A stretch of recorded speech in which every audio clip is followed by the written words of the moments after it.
S Rajamouli south cinema के बहुत ही जाने माने निर्देशक हैं और अब उनका नाम सिर्फ देश में ही नहीं बल्कि देश के बाहर भी काफी चर्चाओं में है। बाहर देश के यानी कि हॉलीवुड के निर्देशक भी उनके साथ फिल्म बनाने में काफी दिलचस्पी रखते हैं और अब बाहुबली और उसके बाद आरआरआर के बाद उन्होंने इंडियन सिनेमा का जो लेवल है वो ग्लोबल लेवल पर और भी ज्यादा हाई कर दिया है। आपको ये बताते हैं कि एस राजमौली ने ये जो फिल्म बनाई थी आरआरआर, इसमें रामचरण और जूनियर एनटीआर को उन्होंने कास्ट किया था और इस मूवी के गाने ने ऑस्कर जीता है, ये तो आप सब जानते ही हैं। साथ ही एस राजमौली जो इतने फेमस हैं वो मणि रत्नम के बहुत बड़े फैन हैं और अब दिल से निर्देशक ने उन्हें अपना एक बहुत बड़ा रोल मॉडल बनाया है। उन्होंने कहा है कि वो इनके काम को बहुत ज़्यादा सराहते हैं। चेन्नई में आयोजित एक शिखर सम्मेलन के दौरान सारे निर्देशक सिनेमा के बारे में बात करने के लिए एकत्रित हुए थे, तो वहां पर जब मणि रत्नम से पूछा गया कि ऐसा कौन व्यक्ति है जो उनके जीवन में उन्हें काफी प्रभावित कर चुका है, तो उन्होंने एस राजमौली का नाम लिया। जी हाँ दोस्तों, और इसको बताते हुए उन्होंने ये कहा कि इसका कारण क्या है ये भी मैं आपको बताता हूँ। दरअसल मैं बहुत सालों से पोन्नियिन सेल्वन नाम की फिल्म लाना चाहता था, लेकिन मैं इसे किस तरीके से दर्शकों के सामने रखूँ ये मुझे समझ में नहीं आ रहा था। लेकिन जब बाहुबली मूवी सामने आई एस राजमौली की, तब मुझे ये आइडिया है कि हाँ, एक मूवी को 2 पार्ट्स में भी दिखाया जा सकता है और लोगों की दिलचस्पी इस चीज़ में बनाई जा सकती है। तो बाहुबली से ही मणि रत्नम को ये आइडिया मिला था कि वो अपनी इस फिल्म को 2 पार्ट्स में बनाए।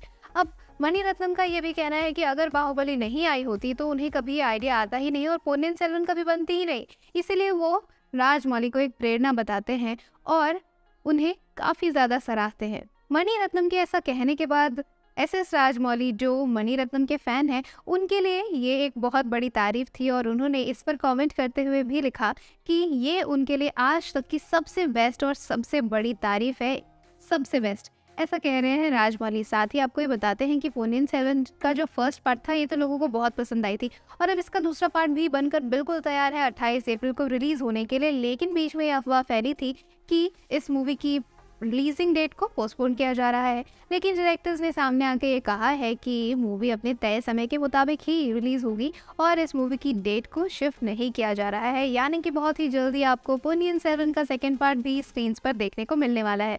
वहीं अगर फिल्म आरआरआर 2 की बात करें तो राजमौली के पिता इसकी कहानी पर काम कर रहे हैं और जैसे ही ये कहानी बनकर तैयार हो जाती है इस मूवी की कास्टिंग भी सेट कर ली जाएगी और मूवी की शूटिंग बहुत ही जल्दी स्टार्ट हो जाएगी। आपको ये बताते हैं कि आरआरआर मूवी में राजमौली ने 2 क्रांतिकारियों यानी कि अलूरी सीताराम राजू और कोमाराम भीम की कहानी को दिखाया था और अपना एक फ्यूचरिस्टिक विजन दिखाया था, यानी कि इसमें ऐसा दिखाया गया था कि अगर ये दोनों साथ में मिल जाते तो क्या बदलाव आ सकते थे।